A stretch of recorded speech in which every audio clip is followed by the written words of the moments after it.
Hello, everyone. How are you today? It is Wednesday, which I don't think Wednesday, June 11th, I don't Yeah. think has, yeah, June 11th. I don't know what day it is. I just know I'm in my kitchen and I'm here with Jane, which is the very best place to be. And I hope you guys are enjoying being here with us. Um, Jane comes on the show every once in a while. It's been kind of like once a quarter, I think. Yeah, something like that. Yeah. And we have these delightful chats that every day, it's long enough that I'm like, oh, I haven't talked to her for a while. I always wonder how it's going to go. And then we talk for like 2 seconds and I'm like, oh, I've known you my whole life, is what it Yes. feels like. Yes. And we were just talking about us going to the UK. So I don't know if we're going anywhere near where you are in the UK. Sadly, no. No. Okay. So maybe next trip we'll have to Yeah. plan. Like I'll have Hmm. to plan like a grown up before like a month or two before things happen. We're Yes. doing so much traveling. Like we're gone for 8 weeks. So Wow. that's yeah. And we're gonna stay in Iceland some, and it's gonna be exciting for sure. But for all of you guys who maybe have hung out with Jane before, I know that you know what to expect. But Jane, do you want to kind of introduce yourself to everyone? Yeah, I'd love to. So I'm Jane Thurnell-Read, as you can probably tell, and from what Kathy said, I'm from the UK. I'm 77 years old. That always comes up at some point. So these days I tend to say it right at the beginning because people are always somewhat amazed. And I think the big reasons for that is that I'm plant-based and that I exercise regularly and things like that. So I'm passionate about healthy aging and I'm getting healthier, happier, stronger than I've ever been, which just feels like an amazing thing to say when most people of my age are deteriorating all the time. I'm passionate for the animals. I originally became vegetarian and then vegan for the animals. And I write a blog, and also I've published lots of books on health and well-being. And I like practical information-based stuff, not things that people can't do. Is that enough, Kathy? I think that's great, and I like that we always get into this, but I like that you focus on things you can do right now, things that are obtainable. And because I feel like, and I don't know if this happens in the plant based community in the UK as much as here, since Americans, we tend to be a little bit overachieving. I think that's part of our culture. Mm. It's part of my personality. I can't blame it on anyone but me. Um, but so I know that sometimes people will be like, okay, I'm going to go whole food plant based. And they're like, okay, throwing everything out of their house, not really necessarily taking in all the information, and then going, oh, I didn't feel good because all I ate was iceberg lettuce and carrots with balsamic vinegar. Mm. Mm. Do you find, or We, like they just kind of cut things out instead of adding things in? I, I, I don't think we tend to be quite as extreme in the UK as maybe in the US, or as quite as committed, shall I say, rather than extreme. Um, but yeah, I mean, there's lots and lots of people are plant-based in the UK now. It's really, really grown. I'm actually a trustee for Veganuary, which is, go vegan in Ooh. January. So I'm a trustee for the charity that started that, and which feels just such an amazing privilege. And they're doing great things around the world, helping to convince more and more people that they should be vegan. Oh, that's awesome. If you ever need a recipe, hit me up because Okay, that's right. my thing, right? Yeah, yeah, yes, yes. So I'm happy. Yeah, I'm happy to contribute if anything ever comes up, especially if you want something like got a little nacho cheese. I have like 5 nacho cheese recipes. I Oh, have right. and Okay, okay. some that are just made with rolled oats. And I think rolled oats are easy to get in the UK. It's pinhead oats that are a little harder, right? Steel cut Yeah, oats. yeah. I found that out with the oat book. My testers were not happy. They're like, "What are these? What is the steel cut oat that you speak of?" So I had to Yes, do I'd some. never, I'd never understood that. I just assumed it was ordinary porridge oats, but it's not. It's pinhead, is it? Yeah, it's pinhead. It's Oh, a right. which we Mm. don't say at all here. So basically, it's like an oat groat is the whole oat with the inedible part removed. Then they take it with a steel and cut it into 2 to 3 pieces, which is why we call it steel cut oats. But it does look like a little pin, like it's a little Yeah, yeah, sharp. It's yeah, so interesting. I like the way I like learning about the little language differences between the UK and the US. It's really yeah. fun. Yeah, I So, mean, when I look at US cookbooks, even plant-based healthy cookbooks, I'm always amazed at how much sweet stuff there is in them. Not sugar, obviously, but maple syrup and date syrup and so on. And I'm like, I wouldn't put maple syrup or date syrup in this savory thing. Um, uh, and whereas I think in the US people do put quite a lot of sweet stuff in savory things. I find that, it we kind of don't do that so yeah, much. it kind of depends on things. Like there's two kinds of cornbread. One is a sweet cornbread and one is a savory cornbread. And so I think sometimes things can get mixed up. I've seen and trying to think of some things. Like usually for me, if I'm putting something sweeter or fruit juice or something in, maybe an Asian stir fry Yeah. or something like that. But I do a lot. Actually, my new Ninja Creamy ebook, which of course is full of sweet recipes, Yes. uh, like with that I do it. But usually I use whole dates. But people can use these other things as well. I'm trying to think what I've used in maple. Like I've been working on this book for a while, so I've been using a lot of sweeteners. Oh, right. So Yeah. I've had to go through a bunch of dates. But like I think with maple, the only thing that I can think of that I use maple syrup for that's kind of weird is I slice or use shredded Brussels sprouts, air fried tempeh, liquid smoke, some carrots, and maybe some red cabbage, and make it kind of a little bit sweet. Because people who are really weird about cruciferous vegetables or cabbages or Brussels sprouts, it turns them. I've turned Oh, right. everyone, and then they'll eat it with less next time. So, like, Yeah, yeah. either if we're just wanting to have something treaty, or if I'm having non-vegans come to the house who maybe haven't had a lot of vegetables and haven't really had tempeh, that I might do it that way. But I'm thinking the biggest things I do it in are like Asian stir fries to give it a little bit of something. Sometimes if I have an orange, like I'll just squeeze some orange juice in there. Yeah, yeah. But that is something to think about though, for sure. So what kind of foods do you think in the UK that people, when they go plant-based, they start on? Like porridge, like oatmeal? Is that big? No, I mean there is the whole overnight oats thing that quite a lot of people do, and chia puddings and things like that. Um, so in terms of sweet things that the frozen banana and uh, cacao powder and stuff like that that you whiz up and make fantastic ice cream from. There's all that sort of thing that people eat. There's been a bit of a kickback against meat that's made to look like, Faux vegan food, meat. faux meat. Yes, yeah. There's been quite a kickback against that, and people are saying it's very processed, it's not healthy for you, and so on.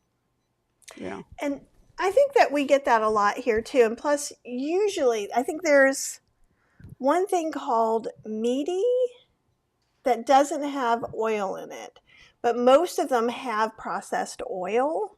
yeah, And yeah. that's one of the things too. Are you guys doing like any of like the mushroom steaks, like taking lion's mane mushrooms and oh, you're not a I mushroom? I I have I have to be really careful with mushrooms because sometimes I can eat them, no problem, really enjoy them, and then another time they make me feel sick.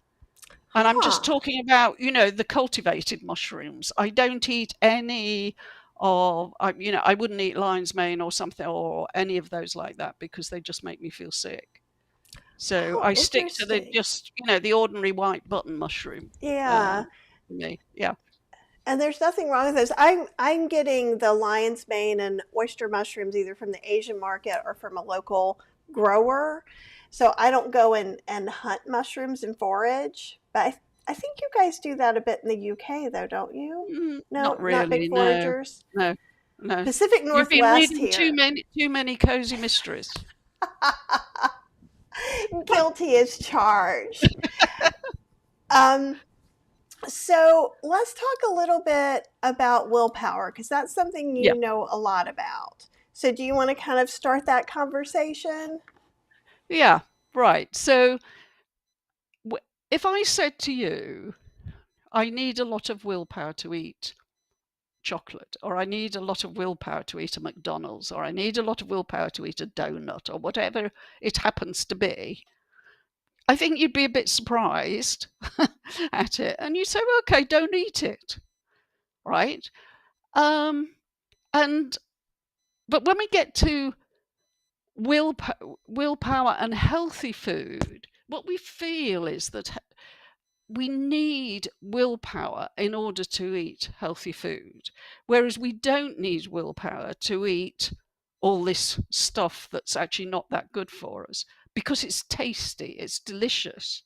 So as soon as you start to say, oh, well, I've decided to change my diet, I'm going to eat more healthily, I'm going to get all this willpower going, I'm going to be self-disciplined, I'm going to be da da da da da, all these things, what you're subliminally saying to yourself is, this is a really unpleasant task, and the only way I can do it is by using willpower. If I don't use willpower, I can't do it because it's so unpleasant. Now, if you think about that, if that's what you're subliminally saying to yourself, are you likely to succeed? Are you likely to do this for the rest of your life, to transform your diet into something that's healthy, if it's going to be so unpleasant? You could be spending the next 50 years in an unpleasant state.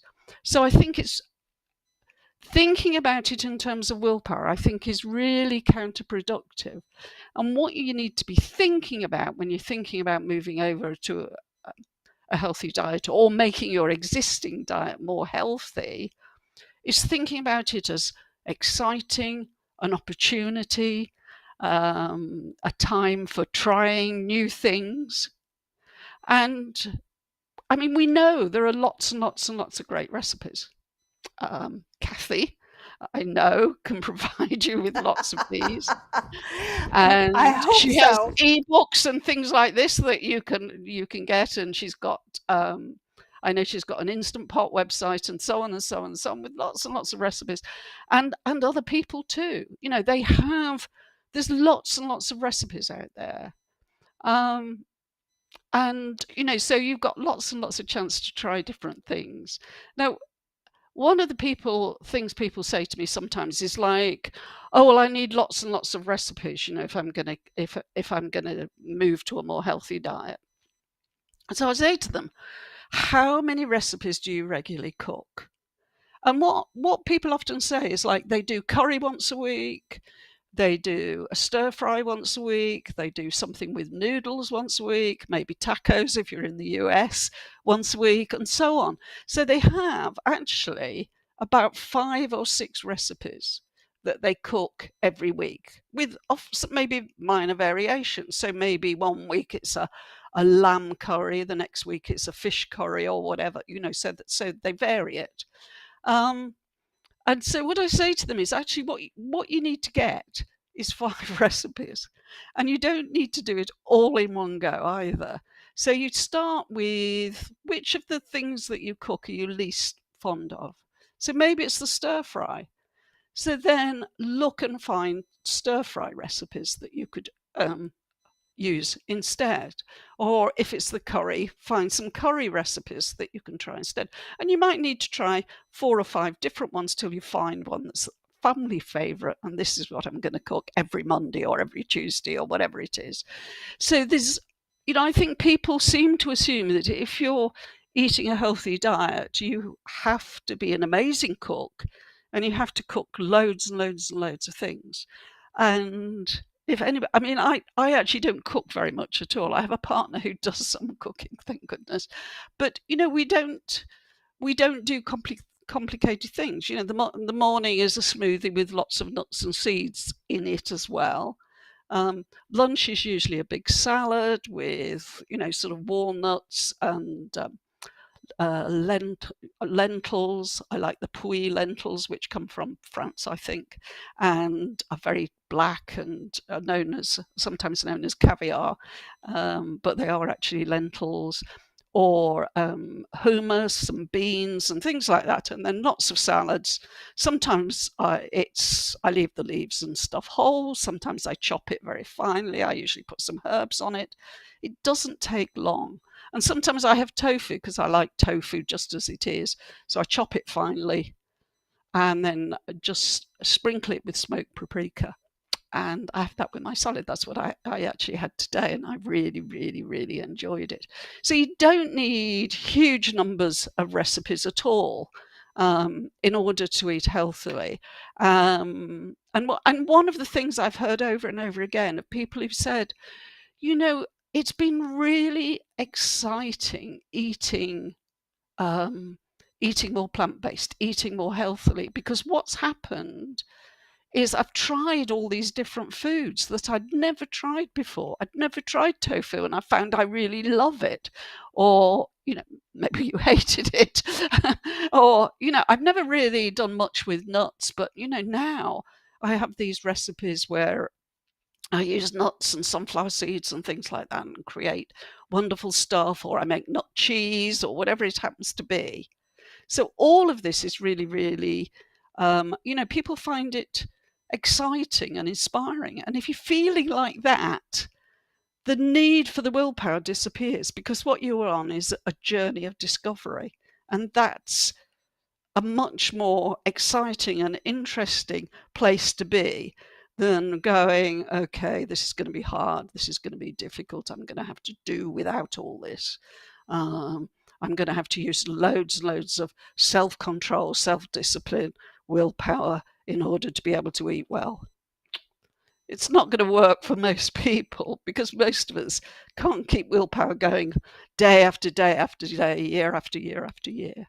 So cut out that idea of that's how it's going to be, and instead try to think of it as an exciting adventure. You're going to be trying lots of new foods, lots of different foods. You're going to be trying new recipes. They won't all work, but some of them will.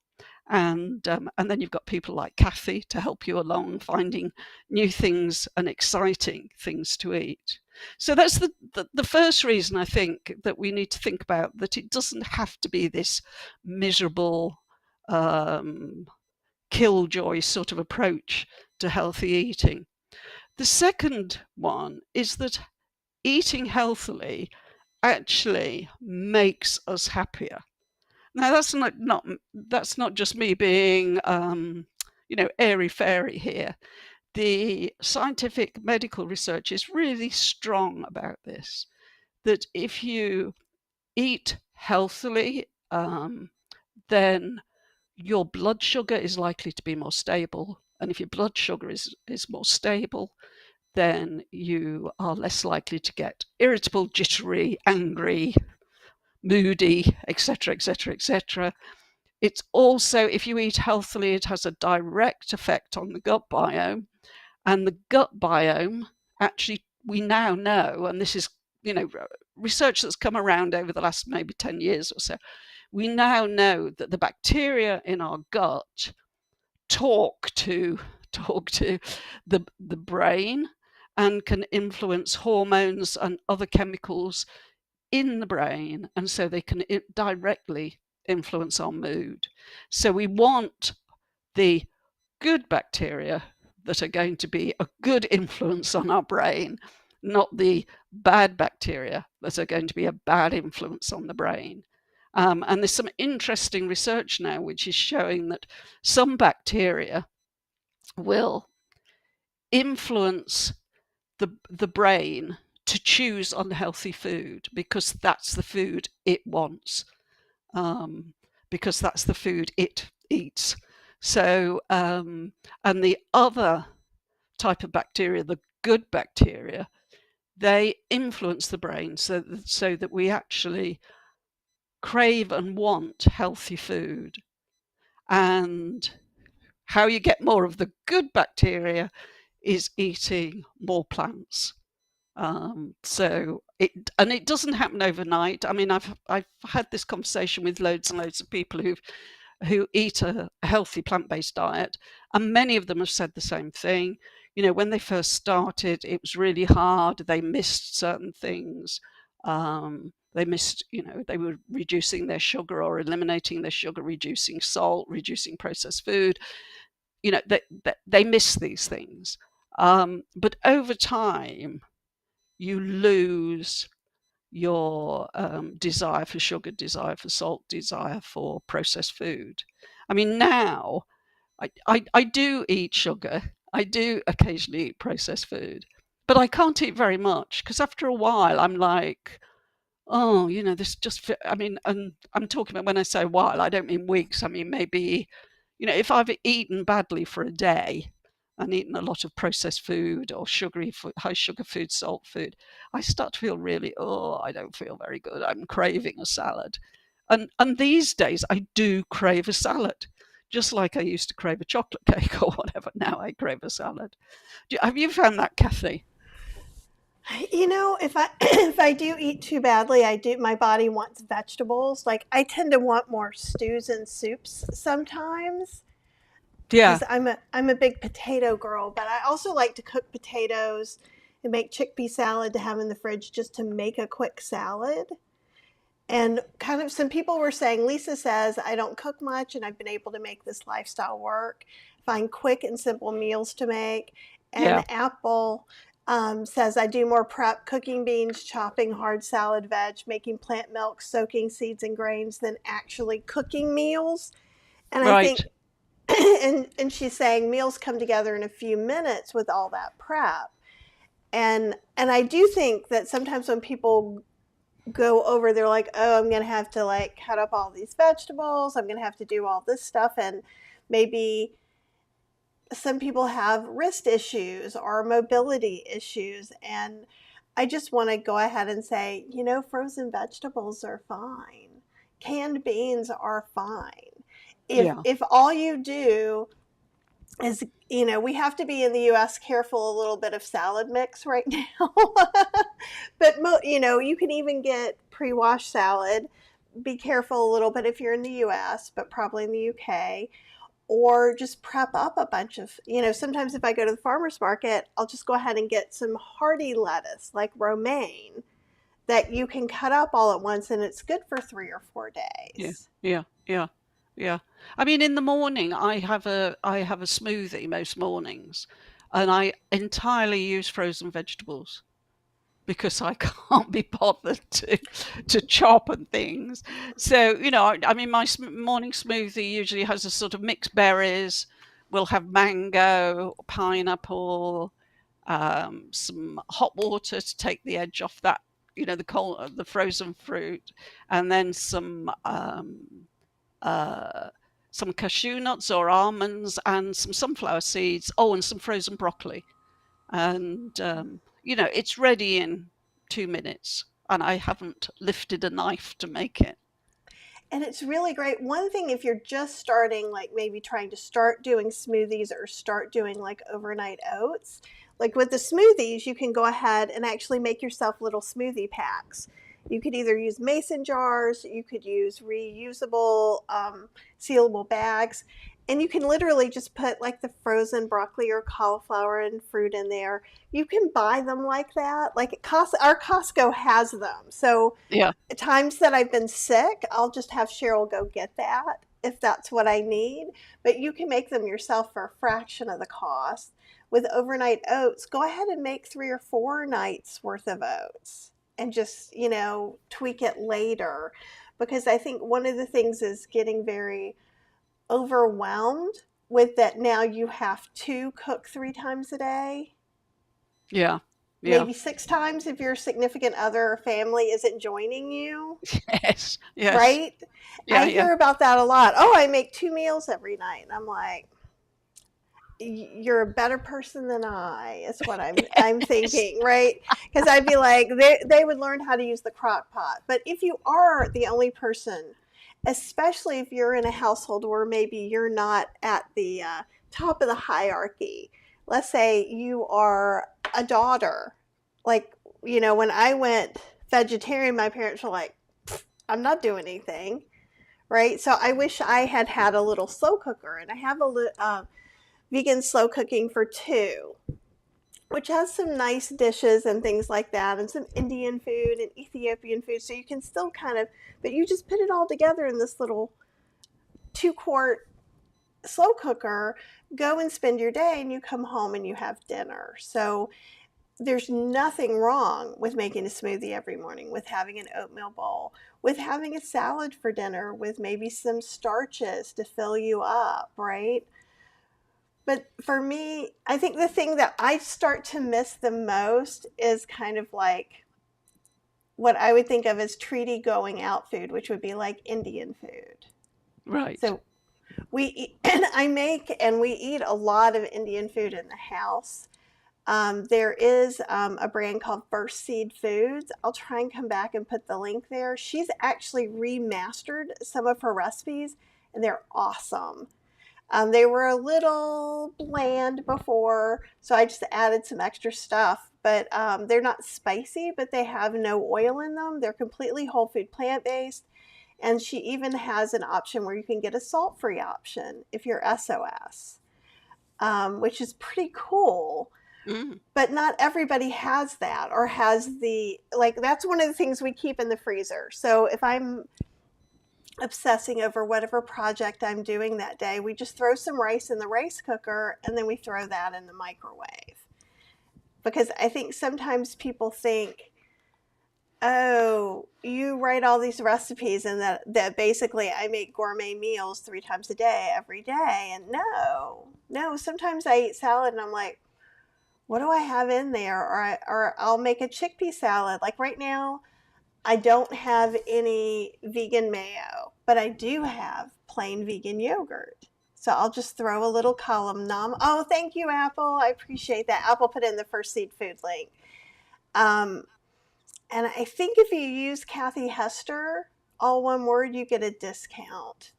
But she's great, and we keep it in the freezer all the time. She has a falafel now too.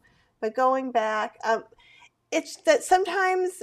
Oh, we were talking about mayo. So chickpea salad is my ultimate last minute. I don't have time for anything, and if I don't eat in 5 minutes, I'm going to cry. Kind of thing, because I can do this when I am just about to break down. Just drain the chickpeas, mash them. Usually because I put a little pickle or something with them. You could put curry powder and sliced grapes. You can make it as fancy, or just like, here's a little mustard. I'd put some yogurt in there, some plain vegan yogurt. And then I probably would put a little kala namak to make that yogurt taste like mayonnaise. It gives it an eggy flavor. And then you could put whatever herbs, or if you want a little pepper or something, or mustard. And then I put a scoop of that on a salad. I can eat it out of the container if I need to. Like if it's that kind of day, Yeah. and I can eat a little bit of it, and then I can go, oh, okay, now I'm a normal person again, and I can make a salad to go with the rest of this. You can tell I've been working a lot. It's always, I don't eat when I work a lot of times because I get really focused. And so I just forget until my body's like, this is not lasting any longer. So it can be just that simple too. Or it could be, you know what? You could put those chickpeas on a salad. You can mush them up with some flax seeds, a little bit of water or vegan yogurt, some Old Bay seasoning, and make crab cakes out of them. Like it can be really inexpensive and not that much time. I made some crab cakes with lion's mane mushroom, which is not a budget friendly way to do it, but it looked just like crab meat. So you were saying sometimes people miss things, and I try to kind of come in and offer what works for them. So like for you, lion's mane mushrooms are not an option, but I have soy curl ones, I have chickpea ones, I have Yeah. hard palm ones. And so once you find a few ingredients that you stock your kitchen with, I think it becomes much easier for people who are similar to me and don't always plan everything out the way. Like if you were coming to my house and you were staying for a few days, everything would be planned out. And you would think Yeah. I was fancy. There's I, there's a woman I used to watch on YouTube. I can't think who it was, who was plant-based and used to do this prepping for a week, and she'd show you is it all the Tammy prepping. Kramer? Tammy Kramer Oh. does a lot of meal prep. There's a few people who do meal prep. But I used to find it incredibly soothing to watch. It is. And I kept on thinking, this is so soothing to watch, and I ought to be doing this, but it never translated into me actually doing it. So I I'm think, very I'm somebody who opens the fridge door and goes, oh, what have we got for lunch? Okay, this is what I'm gonna have. So yeah. and I think it's good though. I think that people think it has to be different. And I think for some people, planning is important. So Yeah. those of you who Yeah. like to plan and like to have everything all scheduled out, and that works with your personality, I 1,000% support you doing it. But we see that so much because it is soothing. It is fun to watch. I've been watching these Korean camping videos where they blow up a big tent and they put a bed and a cooking thing, and like I'm never gonna do that. But it's soothing for me to watch, and I'm like, oh, I want to be there. But if I was there, I might be cranky because it's always raining or snowing outside, which I love watching. Yeah. But I Yeah. think, Yeah. so sometimes it's okay. But like I think sometimes we watch things like YouTube videos and we think, oh, I have to do a 5-hour shop at 3 different stores so I can prep all the things so that everything can be done. But even people who do that, a lot of them will shop one day and do like a First Seed Foods or have a lasagna they pull out of the freezer or something like that. And then they do all the cooking and they eat Yeah. one of Yeah. those then. But I Yeah. think we build people up for being fancier. Yeah. I mean, Whereas it's quite possible to eat healthily without doing much cooking, and without spending huge amounts of money as well. It is possible. I mean, it's not an impossibility, and there's lots of people around, I think, who don't do much that much cooking. And if you like particularly if you like raw things, or if you've got an instant pot, you can chuck a load of stuff in there, put it on, and it's very forgiving, isn't it? An instant pot. You can go away and forget about it and get involved in writing some emails, and then I suddenly go, oh yes, I can smell it. right, yeah, you can. It's That's now my one favorite and a thing to half do. hours on the keeping warm facility. And it's great because it will take care of you for a very long time, even if you forget. But it's great for like lentil soups. Lentil soups are usually my go-to over cooking dry bean soups. It's not that I won't do, if I'm just having one of those days that I'm not paying attention, it doesn't matter. If the split pea soup gets a little bit creamy, that's a plus, right? You can put things Yeah. like the French lentils that you were talking about, red lentils, yellow lentils, and just chuck them all in with a spice, some water, maybe a little bit of nutritional yeast, and you could put frozen vegetables in there, or you could go, if you want to saute onion and garlic and go from the beginning, which I do when I have my big girl pants on. But some days I don't have those on. They're in the wash. They're not there for me. And I put onion powder and garlic powder in there because you know what? The end result is still delicious. But I was able to work with the amount of energy and effort I had at that moment. Yeah. And Yeah. I think that's important to know because I do hear sometimes people, we all know that frozen vegetables oftentimes are actually more nutrient dense than some fresh vegetables. Certainly fresh vegetables that I've had in the fridge for a week that I got beautiful at the farmer's market, which I do all the time. I just did not a couple of weeks ago. I went to the farmer's market. We did a whole cooking class. And then the next cooking class, I wasn't sure what I was going to do. And I opened the fridge and I was like, I'm going to do all the stuff I didn't cook from the first class so that we can see that, yes, sometimes things are get left and you don't have to throw them out. They're not, my mushrooms weren't as luscious, but they were still delicious. And kind of, I think that we do sometimes put unrealistic expectations on ourselves. And going back kind of all the way to your willpower, to me, I don't know if I would say it's about willpower, but sometimes trying to meet some sort of ideal weakens my resolve. Yeah. Yeah, I And think that's right. Yeah.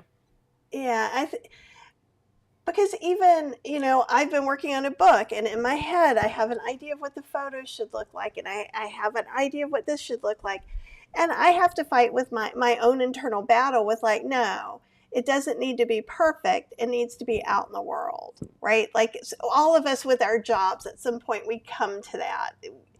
And I think when you're trying something new, and I think sometimes whole food plant-based even almost turns into its own hobby. And I think that, and then sometimes watching all of the different whole food plant-based doctors gets really overwhelming for a lot of people. Because if you watch Dr. McDougall and then you watch, I don't know, Dr. Greger. Dr. Greger is let's have nuts, let's have seeds. Dr. McDougall is if you're trying to release weight, maybe that's not the best idea. And then, there's Dr. Goldner with her green smoothies and her raw protocol. And I'm not saying any of them are wrong, because I'm not a doctor and I don't know what you should do. But I can tell you, even everybody who looks out at it can get confused, because everyone's saying, do these 5 things. No, do these 5 things. No, do these 5 things. How do you tell people or help people with that? Like, what would you recommend for people to do in that situation to not Yeah. get all that overwhelm? I guess I tell people to stop watching so much or reading so much, and make small changes, and then observe yourself how you feel. Now, sometimes, of course, when you make a small change, your body doesn't like it because it's got used to eating food without any fiber in, for example. I mean, the recommendation now is 30 grams of fiber a day. And I think something like 90% of people actually in the US and the UK, just don't eat anywhere near that. And that's one of my go-tos with people who say, oh, you're vegan. Don't you worry about protein? I go, oh, you're an omnivore. Don't you worry about fiber? Because it's much harder to get the amount of fiber you need in an omnivore diet, where you've got this real calorie dense meat and so on. Yeah. Anyway, sorry, that's a bit of a digression, but yeah, I think, I was on a podcast yesterday, and the podcaster said to me, and now what about fasting? Do you do fasting? And I think he was expecting me to say, oh yes, I fast regularly, because there's lots of really good evidence for it.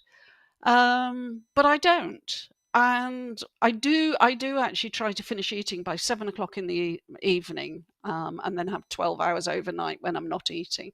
But beyond that, I don't do fasting for whole days. And I said to him, I'm really healthy. I'm really fit. I'm not taking any medication whatsoever. And, I'm 77, so that's actually quite unusual. I read some research some time ago that in the UK, and I imagine it may be even worse in the US, only 1 in 13 people over 65 is not taking any medication. So, by the time you get to 77, that's going to be, I don't know, it must be 1 in 30, 1 in 50 or something. And so I'm not taking any medication. I'm fit, I'm well, I'm strong, I'm happy. So, would I be fitter, stronger, healthier, happier if I did fasting regularly, like for a whole day or 2 days? I don't know, but I don't feel like I want to do it enough because I can't see how much benefit I would get from it. Whereas if my health was very compromised, then I think I would be thinking, okay, maybe I ought to look at this, maybe I ought to try this, maybe I to see how I get on with it. I mean, in terms of I think Dr. Greger's very good. I like the way he looks at the evidence. The nuts and seeds controversy. The research now seems to categorically say that eating nuts and seeds doesn't make you put on weight. And nobody seems to be quite sure why that is the case, because nuts and seeds are high calorie. You can get through a lot of calories with not a lot of nuts. But they don't lead to an increase in weight. And the advice now is to eat a small handful of nuts every day. The reason for it's very, very good for your heart. The nuts have protein, they have quite a lot of fiber, which I was talking about a few minutes ago. They've got good fats, which are particularly good for your heart. They have lots of vitamins and minerals. Some are particularly beneficial. For instance, pistachios are very high in melatonin. I was going to say melanin, melatonin. So if you have trouble sleeping, then it may be beneficial to eat pistachio nuts and eat them later, as the last thing you eat. So it's not good really to, you should stop eating at least 2 hours before you sleep. There's lots of evidence that that's really beneficial, preferably longer, but at least 2 hours. So the last thing, if you're having trouble sleeping, you could make that small handful of nuts a handful of pistachios, preferably unsalted, and eat those sort of getting closer towards bedtime, so like 6-7 o'clock in the evening, rather than having them at 8 o'clock in the morning. So do you eat nuts? I do use some nuts. I try to use them fairly sparingly and not eat them every day. But we've been traveling a lot, so sometimes we will have little packs of kind of nuts as backups. And, I just did the Ninja Creamy book. I'm trying to think. I think I have nuts in 2 or 3 of the over 50 recipes. So I know a lot of people in the community don't, in my community. So I try to give them the option. But like I did a pistachio rosewater date ice cream. Oh, there we go. Yes, with your dinner. It is really delicious. I mean, of the whole pint, 2 cups, it has about 3 tablespoons of pistachios still. But even then, I try to offer an option for people who can't. Like Chef AJ right now, I don't know if you knew, she has some pancreatitis. So Yeah. she can't have any fats at all. So like I always try to think of how it'll work for everyone. And you could use like a pistachio extract and leave out the nuts. But nuts,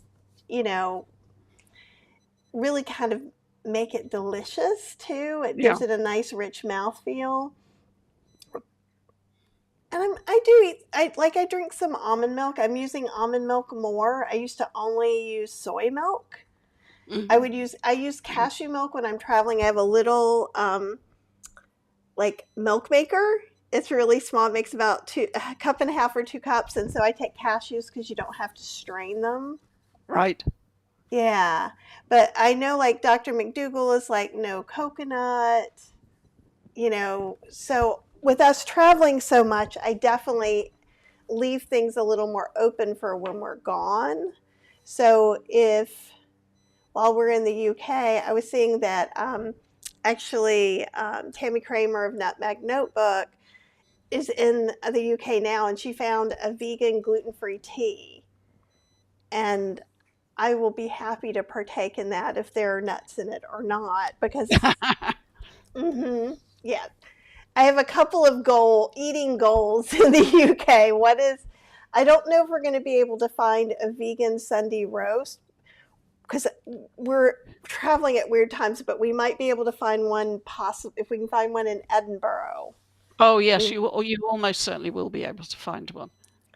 and what I'm The problem can be that there are places where you can get a Sunday roast, and they also have a vegan offering. I've been Um, seeing and, it.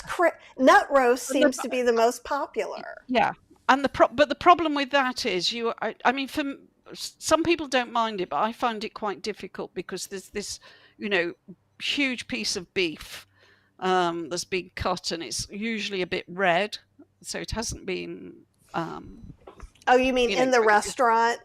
yeah. So you go up to the buffet and get your food usually, Hmm. and you're faced with the meat or the chicken, or usually, I mean, often there will be two or three different huge portions of meat sitting there. I'll do some So I research. I find that thought a there were little bit some that difficult. might be table service. So, but Right. Yeah. I'm Yeah. very, because I've made nut roasts before, so I'm kind of curious to see what the flavorings are. So when I do travel, I I still try to eat not much processed. There are some times when we are someplace that like a veggie burger is like the only option, but that's very, very rare. But if being in a different country, like the way I make like a lentil walnut loaf or things like that, make it like our meatloaf. So it'll be interesting to see how it's spiced and different things. And then I can take that and make it into a whole food plant based recipe. Yeah. Yeah. I mean, sometimes people use things like sage because there's a traditional stuffing that was put inside chickens, which is sage and onion stuffing. And so Okay. sometimes that then gets translated into a sort of nut roast with sage and lots of sage and onions in it. See, that will be very interesting for me. When we were looking around some of the places we're staying, there's a lot of vegan options. We're staying in a couple of pubs, like by both cruise ports, Southampton and Portsmouth. And one of them, I'm so excited. I know, I'm being like a really silly American, but like has the little thatched roof and they had vegan options. So I was like, oh, this will be nice. We might find healthier options out, but at least we know in a foreign to us place that we have something we can eat. So if it's a really hard travel day and we don't get there and we're just exhausted, we Yeah. can have some soup or it seems to be, pretty easy to get vegan food where we're going. In Edinburgh, I was shocked. I just looked up on Google Map and there was like 12 vegan restaurants within walking distance of where we're going to be. Yeah, almost every restaurant, cafe, pub will have good vegan options now. And that's partly as a result of Veganuary, which started in the UK. And every January there's this huge thing, and then restaurants and pubs would introduce things specifically for January, and then they would see that they were actually non-vegans were having them as well and liking them, so then they started keeping things on the menu that were very popular at that time. So yeah. Oh, that's Yeah. awesome. We had a similar experience where I live in Durham, North Carolina. Is they're not doing it anymore right now, but they would do the Bowl City Challenge every year. So they go to some restaurants and ask them to put something vegan on. And a lot of the restaurants ended up having it because they realized that sometimes the vegan person is the tipping point. Yeah, absolutely. Yeah. And it really doesn't hurt to go ahead and do that. Um, but yeah, I was excited because this is our first trip to the UK. So we Right. weren't quite sure what to expect because there is kind of a tradition of meat eating there that's similar to here. So I was really nicely surprised, really. Yeah, And I there, mean, I think you'll find it much easier than maybe you think you're going to. Yeah, yeah, even I when I hope started, so anyway. no, I was surprised because almost every hotel we're staying at a couple of apart hotels as well. So we'll have like a little bit that we could cook something or which I don't think we're going to need. In Iceland, we have like an Airbnb for 5 days. And while it looks like we'll have plenty of vegan options, the food there is like really expensive. Like Mm. a bowl of soup and bread can cost you like $25 a person. Oh, yes. You may end up wanting to cook yourselves. Right. And so we do have a kitchen there, so we can take care of that. So we're just going to kind of look like it's always hard to know when you're just trying to look at a place from you not being there. So hearing you tell me all of this is also very helpful. But when Yeah. we looked, Cheryl's like, I really want to stay in a pub. And I was like, oh, we're not going to be able to eat anything. And I go ahead and look at the menu, and every single place had like vegan breakfast, vegan dinner. And I'm like, you're kidding me. This is what I thought hard was going to be hard. So, hey, Tanya, it's awesome to see you. And Sherry says she lived on smoked tofu sandwiches and vegan cheese sandwiches when she was in England and France last year. France was harder. They put milk into everything. And yeah, we'd come back from France, and we were in the north of France, and it was just really, really tough to find things to eat. We ate a lot of frites, chips. So yeah, do you know Happy Cow? Are you familiar with yes. Happy Cow? Yeah, because Happy Cows are really great. I was in Russia in 6 or 7 years ago in Moscow. No, in St. Petersburg, that's right. And I looked on Happy Cow and found this restaurant. And it was like, a 2-mile walk, and then it was down this little side street, and then down an alleyway and up some stairs, and there it was. And the food was amazing. And they were like, the people who ran it, these young people were like, how did you find us?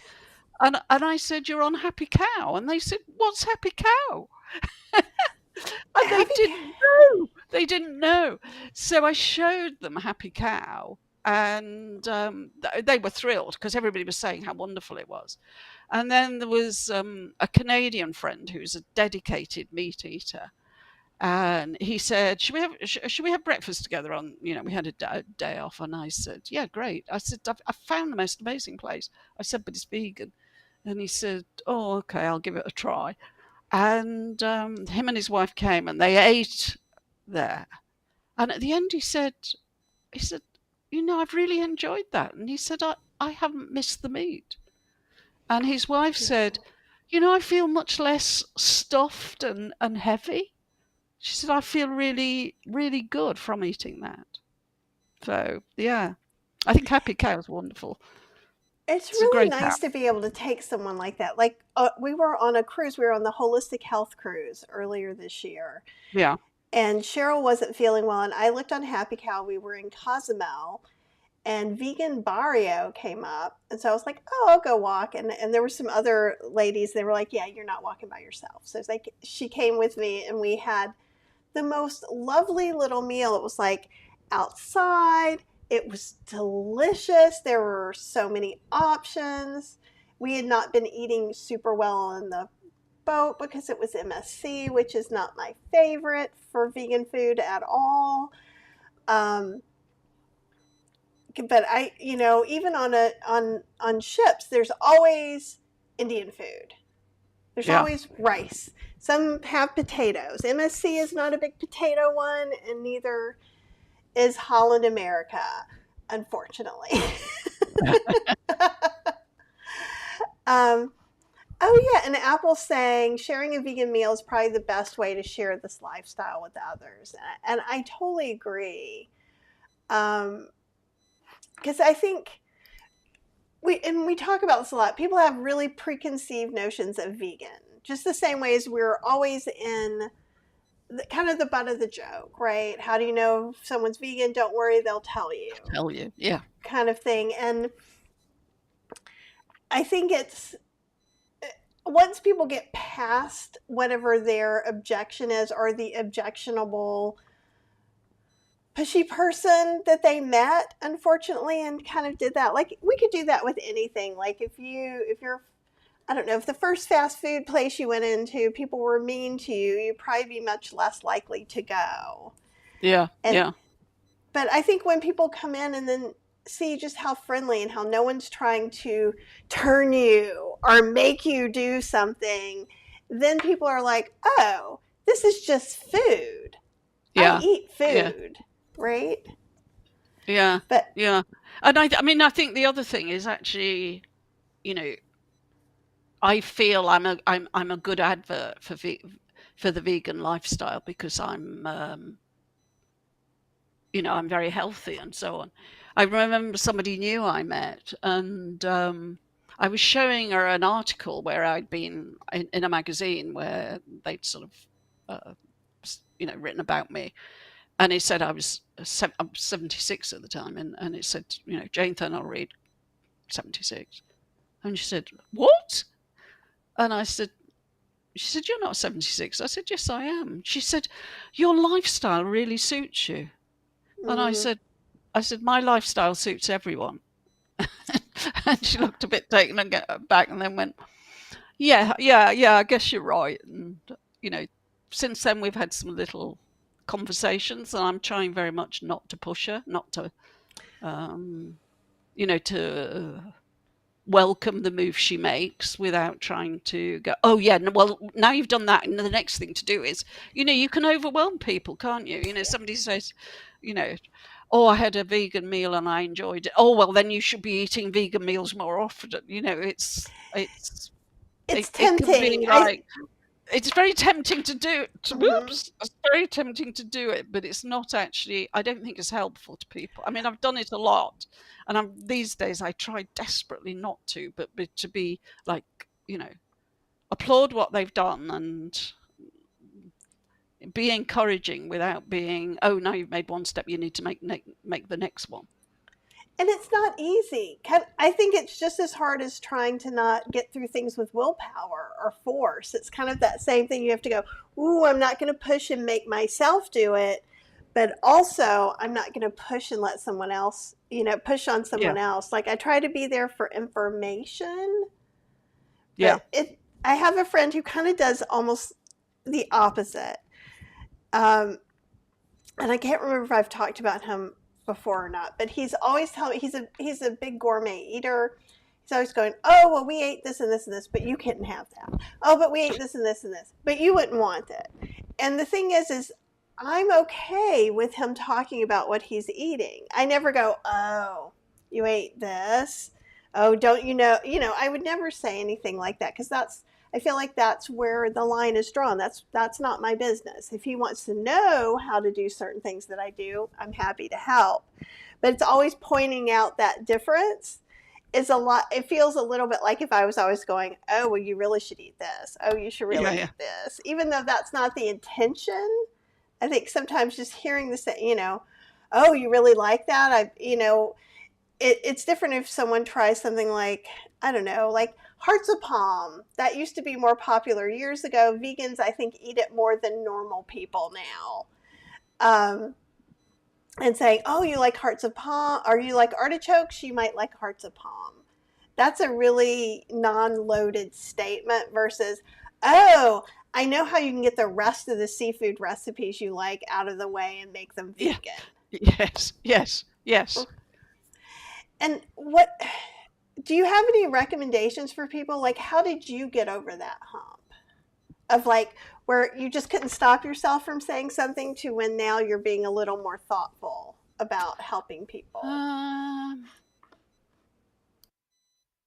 I had a conversation with somebody in a Whole Food shop who wasn't by. I can't remember what it was about, but it was something to do around. I mean, I've blotted it out because I feel so bad about it, I think. Um, and it was something about uh, milk and sort of regular milk and I was like, "Well, you should, it's not enough that you like it, it's more important that you should be thinking about the animals and stuff like this." And this was a stranger, And, I got quite annoyed and things about it. And I was like, you're just being selfish because, you're putting what you like ahead of this. And then I walked out the store and, for the rest of the day, I was sort of quite annoyed with him. And then I suddenly started to think, have I actually changed his point of view? Because that's what I actually want to do, is change his point of view. And has that approach actually changed his view? I don't think it did. I think if anything, it entrenches him more in, I'm not going to do what that dreadful woman wants me to do. So, I mean, I rather talk to him like I was his mother or something, So, I mean, he's going to react against that, isn't he? And I think that for me was come on, you've got to get, you want more people to be plant-based. You want more people to stop eating and abusing animals, but you have to find better ways of doing it. I Um, think and it's good to think that. I'm sorry, you go ahead. yeah, I was just going to say, I was looking at some training information about how to talk to people about to get them to move away from eating animals, and it's all about focusing on them, asking them questions rather than telling them. I was telling this man what he had to do rather than asking him questions, and that, what you need to do is be sort of ask them questions in a respectful way, thoughtful way, and listen properly to the answer, not waiting to sort of jump in to, so that you can say your next bit. But do you realize, what they do to baby chicks or something, that sort of thing. You've got to sort of pull back from that. And I think that can be hard for everyone, because either you're doing it for one reason or multitudes of reasons, but some people do it for the animals. Some people are doing it just for their health, and some people are doing it for the environment now. Yeah. And I think it all brings me back to, in my 20s, I was waiting tables and in grad school, and some guy said to me, or we were talking about something, I'm like, oh, I'm vegetarian, because at that point I was. And here's some of the options that maybe aren't on the menu. And he's like, are you for health reasons or animal reasons? And I was like, animal reasons. Said, well, that's the wrong one. And I just thought he was such an ass. And enough that it's always, so that's the wrong one. Okay, great. Well, I'm glad that you're right and I'm wrong. We're doing the same. So at that point, young, I was pretty much like, I don't care why people choose not to eat the animals. I can support them in that. It's the same thing as, like, some people have trouble, this is my perspective, some people have trouble sticking with it because they miss certain dishes. And when I got into my 30s, I had more nostalgia cravings, which I wasn't expecting, because I was out of the South. I didn't really do that, but I had, and it wasn't that I was craving, country ham. I was craving smoky foods that were flavored like my youth. So as I was making different things, it hit that craving. It could be, at that point, it wasn't as healthy as it is now. Now I can make the same thing without oil, right? Yeah. I can make the same, and I think that sometimes that's a good way to help people stay on. Other people who are on it for health reasons may just want to be on a completely different flavor profile and just cut all of that out. But I think it's a really fine line. Well, it's not a fine line in my mind. Honestly, I think it's wrong to tell people why they should do things. Yeah. I think it's okay to give people information to make that decision if they're open to it, right? Like if I said, I had a friend who had high cholesterol. So I was like, you know what? I know you love bacon. I know you're trying to get away from bacon. I can make you 17 kinds of bacon, and we can get to your favorite flavor on plant-based bacon. And she was just not interested. She's like, no, I'm just not going to eat bacon. And I was like, oh, you're missing out on the carrot bacon, right? And so it's just, you have to approach it in a way, because ultimately what we put in our mouths are our own decisions, and we have to do it for our own reasons. whatever those are. And if someone's asking you, why should I do this? Why should I do that? Or why do you do that? I think it's fine to share it. But like, I feel like the worst things have gotten said about vegans because people go, oh, do you know how they farm that? Do you know how, while people are eating? Yeah, yeah, And yeah. while I'm not saying you're not right in whatever you're telling them, I don't think you have to decide in life, I think sometimes, do you want to be right or do you want to make change? Yeah, And for yeah, me, I want to make change. yeah. I've just read a book called What You Don't Do, by, I think it's Nick Cooney, something like that. Um, and he's talking about how there's a lot of good we don't do, that we could do in the world. But one of the things he that brings to mind from what you've just said is he talks about the slave trade, and they were trying to get the slave trade abolished in England, and they weren't being very successful, because people weren't interested in the dreadful things that were happening to these Africans and that they were dying and so on. Well, some people were, but there wasn't enough people who were interested in it. And so they started to focus on the sailors who were on the boats, who were in charge of the slaves, and a lot of them got ill and the conditions were dreadful for them. I mean, obviously not as dreadful as they were for the people who were being taken from Africa to the West Indies or wherever. And but they started to focus on the sailors and the harm that the slave trade did to them. And it was largely abolished because of that. So that,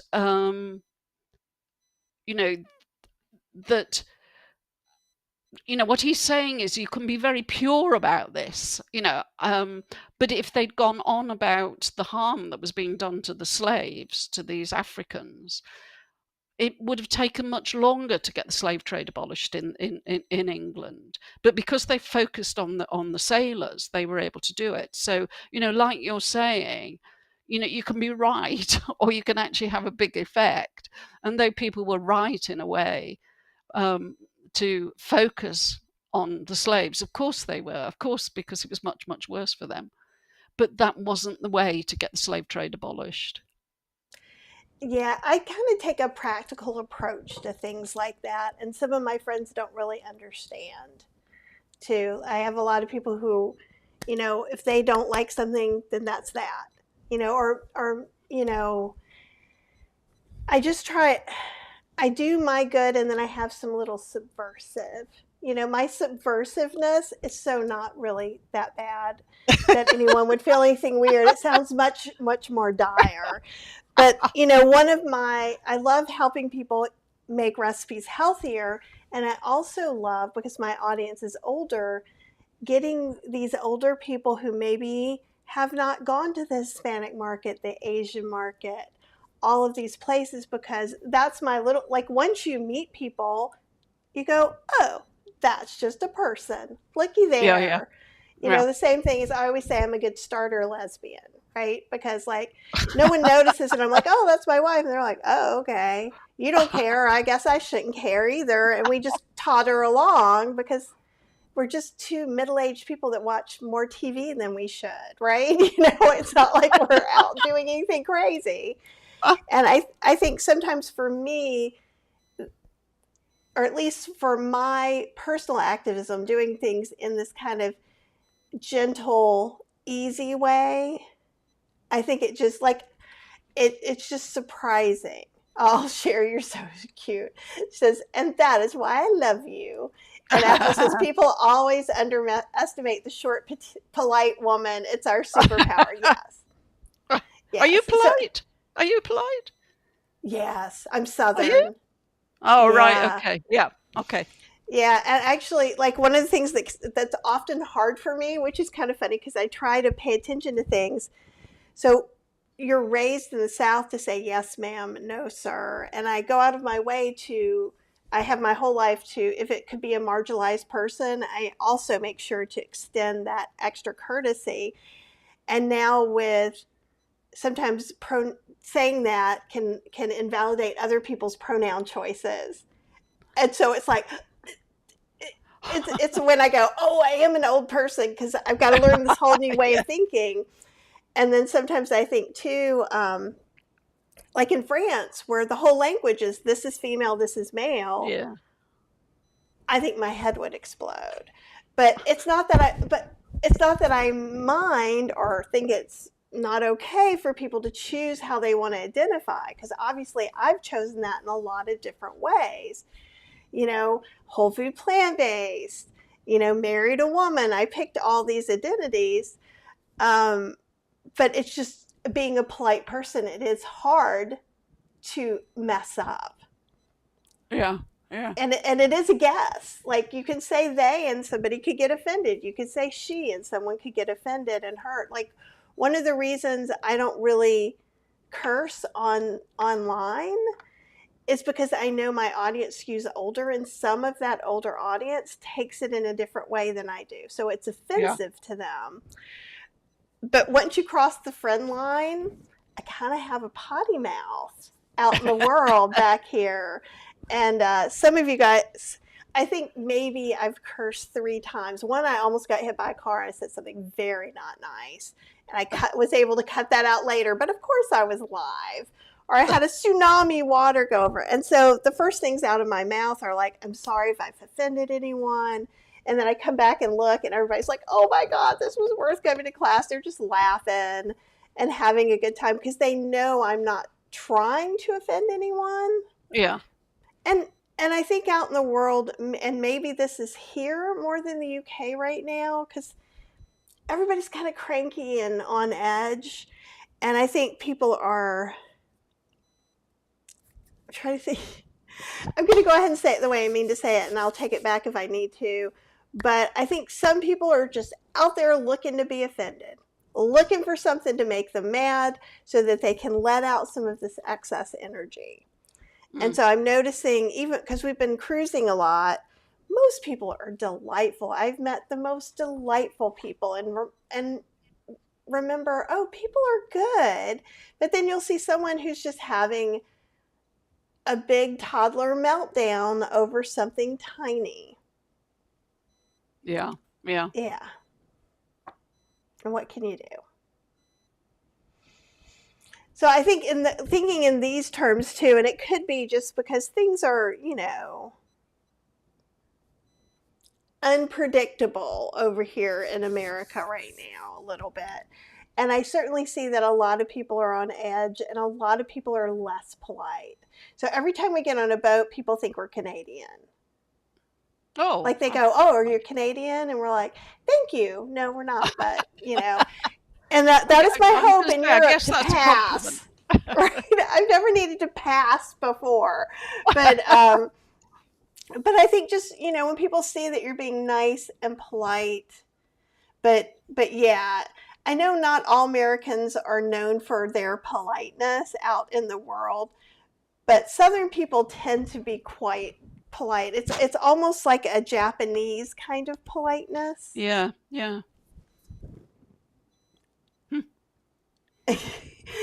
And let's see, we got all kinds of people talking now. Let's see. Apologize for my best. Oh, okay. Yeah, let's see. Shows you're human and like us. I think that was about my cursing. Oh yeah. Well, and even I'm a great appliance guru, and if I haven't done something in a while, I mess up too. And it's good for people to see everybody mess up a little bit, I think. Yeah. Yeah. I think that's right. And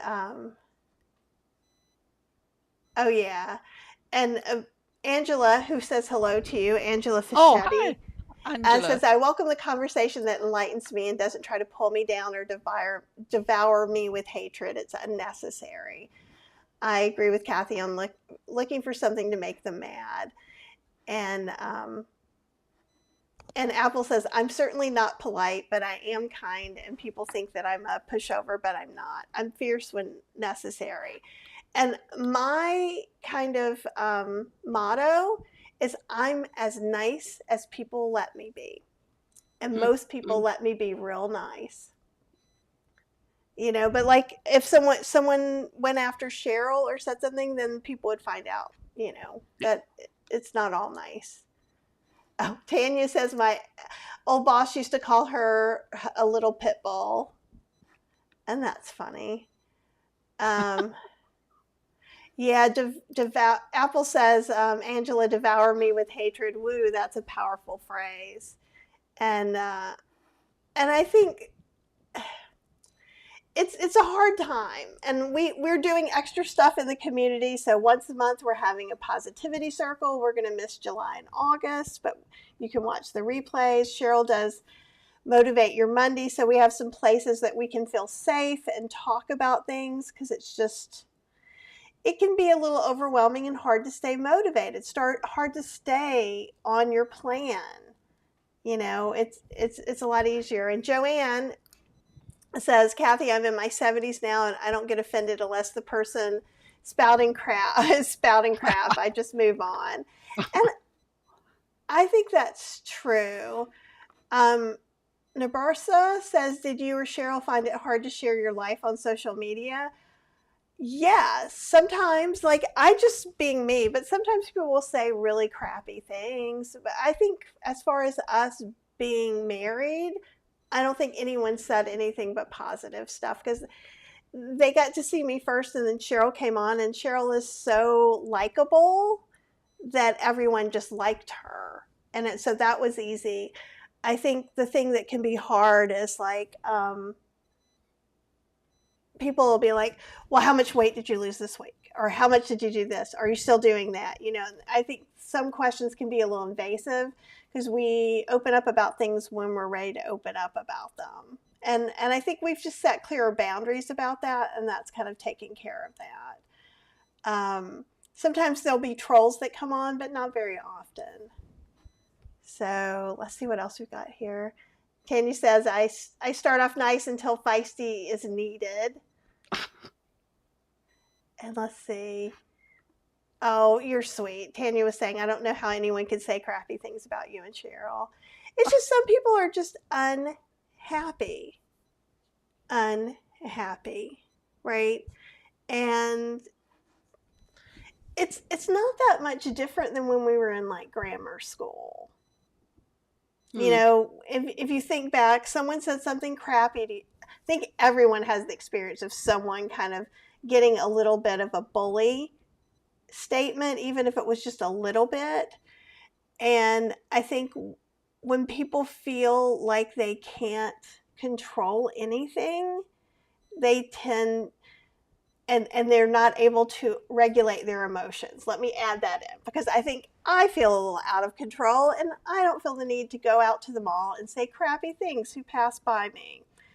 But some of that is probably therapy, probably me taking a walk, probably me being more thoughtful.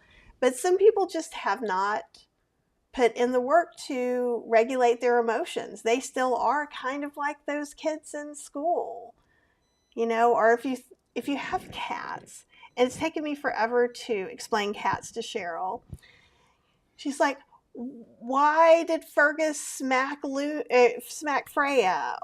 And I'm like, because Fergus was mad about something else, and Freya was the first thing there. So a lot of times cats will, they're not as cruel as we are. But that's why cats stay out of the way. It's like, that cat is mad. I am not going up to that cat. Yes. And we are much more likely going, hey, what's wrong? And then I've gotten smacked by the cat, right? and so it's taken me 20 years to teach Cheryl, don't pick up an angry cat. Like she had a cat, her cat, and she was like, no, that's very bad. And I'm like, you're shaking a cat in front of your face. And she didn't know any better. She thought she was a dog. But I'm like, you're going to get smacked. But we just have to remember too, or it helps, maybe you don't have to do anything. It helps me to remember that not everybody has the skills to deal with life. Yeah. And so right? So it helps me to go, oh, they said something crappy about me. They must be living a really crappy life right now. If that's what they have time for, like, Yeah. I mean, I sometimes think to myself, which helps me not to retaliate. And I just think I wouldn't like to live inside that person's head, who just mouthed off over nothing or whatever, it's interesting. It's interesting. So I know we've gone off on a tangent, and it's Yeah. not even Tangent Tuesday. We didn't have Tangent Tuesday, so unfortunately. So we actually have a show now, Tangent Tuesday, a lot of times. Um, but what are 2 or 3 things you would like to leave us all with today? Like things that we can think about to make maybe our journey a little easier to stick to, whatever our goals are. Well, I mean, the obvious thing really is to find the joy in how you're eating and the way you're eating, because that is the way you're going to stick to it long term. And that can be experimenting with new recipes. It can be experimenting with a big range of different foods, that you're going to eat raw or whatever. There's all sorts of ways that you can sort of find joy in it, find positivity in it, adding things to your diet rather than taking them away. So joy is really important, because if you have joy, your digestion works better as well. So, if you're like, oh, this is awful, I don't really want to eat it, but I need to eat it because it's healthy for me, it's not going to give you joy. And your gut microbes need joy. I love that. I might have to make a shirt that says like "Eat for Joy," Yeah. Yeah. because I that is very interesting too. It is very hard to eat things sometimes when you're like, or for me, if I cook something that I didn't really want, or if I've been cooking all day and then it's a job and it's not that kind of joyousness. I think that's awesome. And do you have any words of wisdom for someone who maybe goes and they eat something off plan about how they can kind of get back on plan, whatever their plan Um, is? I mean, I actually follow. I've talked about this before. I follow a sort of 95% diet, so that allows me to go off plan, so to speak, occasionally. Um, the big problem for a lot of people is if they eat something that they are not allowed, that is off plan, then it can be like, oh well, I've broken it. I'm useless. There's no point in doing this. And then you eat for the next 3 days all the stuff that's off plan. Um, and then it's very difficult to get back to eating healthily. So I think you've got to have compassion for yourself, and self-compassion is a really, really important um, attribute to have, and also have curiosity rather than trying to, you know, sort of internally shout at yourself or castigate yourself. Be curious. Why did I need to do that at that point in time? Okay, I was upset, but I've been upset before, and that hasn't led me to do that.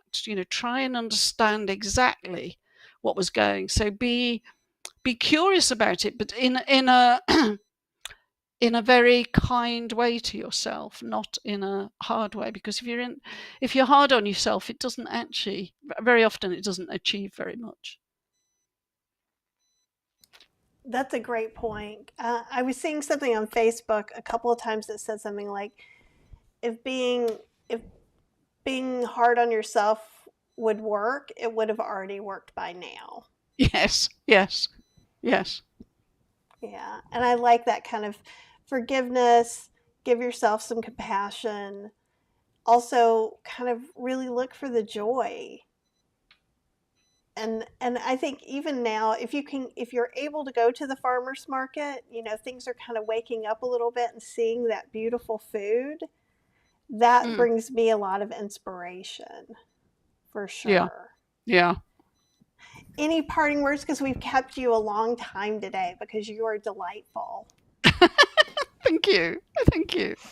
I love talking to you, Kathy. I very much love talking to you. And yeah, eating plant-based is absolutely categorically the right thing to do. And it's better for the animals without a doubt. It's better for our health, and it's better for the environment. It's better for the world. And yeah, thank you.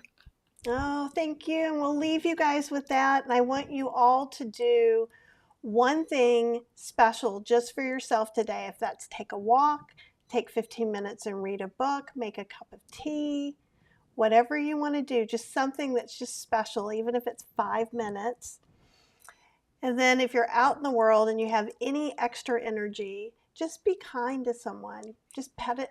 Don't want to be kind to people? You done with people today? Pet a dog. The dogs are always good. All dogs are good dogs, right? And I will see you guys very, very soon. And thank you so much, Jane. And we'll have to talk about maybe doing something in the fall. Yeah, right. I Let's do would love. that. Great. All right, guys. We'll talk to you very soon.